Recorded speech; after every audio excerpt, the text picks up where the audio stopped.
और ट्रंप को पता है कि उन्हें बैड न्यूज के लिए हमेशा तैयार रहना है और इस युद्ध में अब अमेरिका ईरान का दूसरा बड़ा टारगेट है। अमेरिका ने एक बार फिर कुवैत की जमीन से ईरान पर हॉर्मुज़ रॉकेट दागे और इसके बाद ईरान ने जो पलटवार किया है, वैसी चिंगारी अमेरिका की जमीन पर भी नजर आ रही है।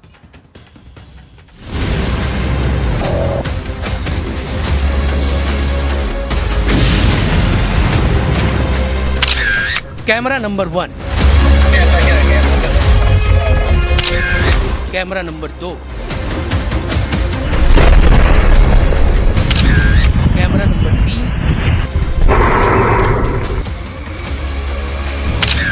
कैमरा नंबर 4 और कैमरा नंबर 5। ये ईरान नहीं है, ये लेबनान नहीं है, ना ही ये दुबई, कतर या बहरीन है। ये ईरान का दुश्मन नंबर 2 इजराइल भी नहीं है। ये है अमेरिका, ईरान का दुश्मन नंबर 1। और यहाँ लगी आग ने ट्रंप की नींद उड़ा दी। ट्रंप ने वार्निंग ईरान को दी, लेकिन जलने अमेरिका लगा।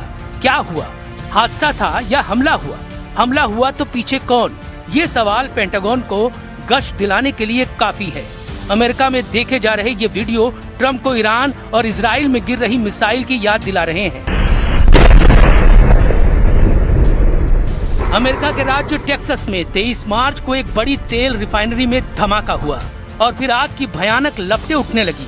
लग रहा था कि ईरान या फिर इजराइल में कोई मिसाइल गिरी है।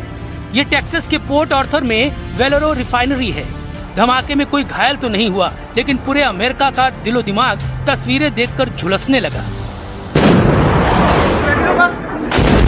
इजराइल पर गिरती ईरान की मिसाइलों के बीच ट्रंप को जब पता लगा कि एक धमाका उनके देश में भी हुआ है, तो जाहिर है तनाव का लेवल क्या होगा। क्योंकि अमेरिका का सबसे बड़ा डर तो यही है कि जो युद्ध हजारों किलोमीटर दूर चल रहा है, उसकी चिंगारी उनके जमीन तक नहीं पहुंचनी चाहिए। ऐसे में अमेरिका के वेलोरो रिफाइनरी में हुआ क्या? ये अमेरिका की सबसे बड़ी रिफाइनरी है, जहां करीब 4.5 लाख बैरल तेल रोज रिफाइन किया जाता है। यहाँ 770 कर्मचारी काम करते हैं। जब यहाँ पर धमाका हुआ तो कई किलोमीटर दूर तक आवाज सुनाई दी। और फिर यहाँ लगी आग देखिए। युद्ध के वक्त जब तेल गैस की कीमत उछाल मार रही है, तब अमेरिका की सबसे बड़ी रिफाइनरी में हुआ धमाका बहुत बुरी खबर लेकर आया है। सवाल उठने लगे कि क्या ईरान ने ट्रंप के घर में घुसकर मारा है? क्या टेक्सास की रिफाइनरी में हुआ विस्फोट किसी शाहिद टाइप के ड्रोन का अटैक है? टेक्सास की रिफाइनरी में हुए धमाके के पीछे तकनीकी गड़बड़ी बड़ी वजह बताई जा रही है। इंडस्ट्रियल हीटर में खराबी से लेकर डीजल प्रोसेसिंग यूनिट में आग लगना, ये तमाम वजहें इसके बारे में बताई जा रही हैं। लेकिन जब तक ये तस्वीरें ट्रंप के सामने रहीं, उनके तनाव का मीटर रिकॉर्ड तोड़ रहा था। क्योंकि ईरान वाले खतरे का असली डेंजर जोन तो इजराइल बना हुआ है। इसका सबूत डिमोना पर हुआ दूसरा सबसे बड़ा अटैक है। वो ईरान की मिसाइल कैसे आई और कैसे इजराइल की एयर डिफेंस मिसाइल को चकमा देकर अपने टारगेट पर जाकर फटी। ये वीडियो बता रहा है कि इजराइल के लिए अब ईरान को रोकना मुश्किल हो रहा है। ईरान की मिसाइल जहां चाह वहां राह बनाकर इजराइल पर फट रही है।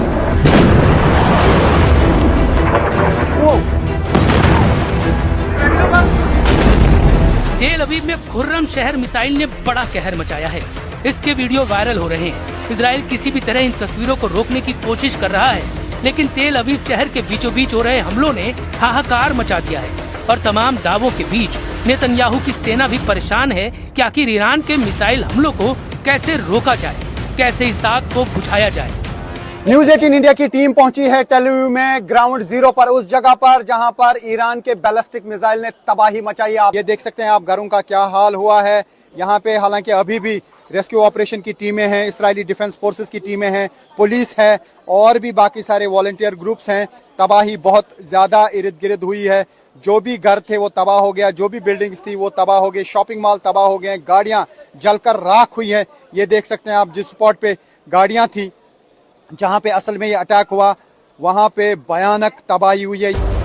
इस वीडियो में देखिए कैसे ईरान की मिसाइल इजराइल के एयर डिफेंस को चकमा दे रही है।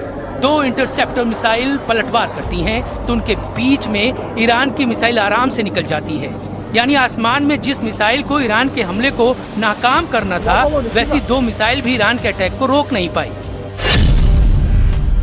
ईरान की सेज्जिल जैसी मिसाइल की कीमत 9 से 10 करोड़ रुपए होती है, जबकि इसे रोकने के लिए इजराइल के पैट्रियट या डेविड स्लिंग को लॉन्च किया जाता है तो उसके इंटरसेप्टर की कीमत 3 गुना यानी करीब 25 से 30 करोड़ तक हो सकती है, जबकि एरो 3 जैसी डिफेंस सिस्टम की इंटरसेप्टर मिसाइल की कीमत 5 से 6 गुना यानी 50 करोड़ तक हो सकती है।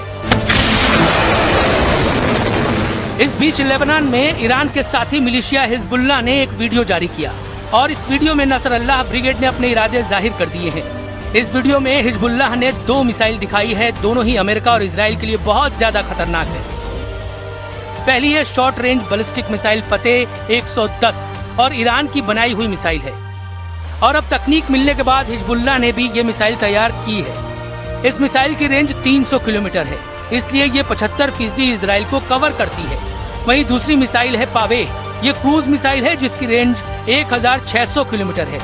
ये आधे भूमध्य सागर को कवर करती है, इसलिए ग्रीस के क्रीट में खड़े अमेरिका का जेराल्ड फोर्ड कैरियर भी इसकी जद में है। ये इशारा हिजबुल्लाह की तरफ से किया जा रहा है। लेबनान और इजराइल के बॉर्डर पर युद्ध फिर भड़क चुका है। इजराइल के मार्कावा टैंक की ब्रिगेड लेबनान बॉर्डर पर पहुंच चुकी है। लेबनान की जमीन को गाजा की तरह रौंदने के लिए इजराइल से ऑर्डर जारी हो चुका है। इजराइल का सबसे खतरनाक टैंक मरकावा और उसकी नेमर बख्तरबंद गाड़ियां कमांडोज के साथ तैनात हैं और आगे बढ़ रही हैं। इजराइल के टारगेट पर हिजबुल्लाह है जो लेबनान में ईरान का साथी मिलिशिया है और इजराइल का ग्राउंड ऑपरेशन अब हिजबुल्लाह को पूरी तरह से खत्म करने के लिए है। इजराइल के टैंक तब तक वापस नहीं लौटेंगे जब तक नईम कासिम के एक लड़ाके को खत्म न कर दे। जब ईरान में इजराइल और अमेरिका की बमबारी जारी है, ईरान के कई कमांडर मारे जा चुके हैं और अब भी हमले जारी हैं, तब इजराइल ने अपने सबसे नजदीकी दुश्मन को मिटाने का फैसला किया है। क्या यह इजराइल के लिए आसान होगा या फिर ग्राउंड ऑपरेशन में उसे मुंह की खानी पड़ सकती है? इस वक्त इसे दुनिया में सबसे खतरनाक युद्ध की शुरुआत के तौर पर देखा जा सकता है। यह ऐसा मोर्चा है जहां एक तरफ दुनिया की सबसे आधुनिक माने जाने वाली इजराइल की फौज है और दूसरी तरफ है इजराइल का सबसे बड़ा दुश्मन मिलिशिया हिजबुल्लाह, जिनकी टक्कर अब सामने नजर आ रही है।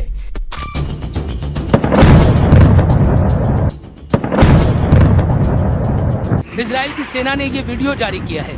दक्षिण लेबनान में ऑपरेशन में आगे क्या होने वाला है, इसे उसका ट्रेलर समझ लीजिए। इजराइल की सेना रात में ऑपरेशन कर रही है, बॉर्डर के पास हिजबुल्लाह के ठिकानों का पता लगा रही है। במהלך היום הרמטכ"ל ביקר בפיקוד צפון ואישר את התוכניות להמשך הפעולה בלבנון. כפי שאמר הרמטכ"ל, ההדף של הפגיעה והחלשת המשטר באיראן מורגש גם במערכה מול חיזבאללה. ביממה האחרונה, כוחות אוגדה 91 החלו בפעילות קרקעית ביעדים מרכזיים בדרום לבנון, כחלק מחיזוק ההגנה על יישובי הצפון. הכוחות משמידים תשתיות טרור ומחסלים מחבלים.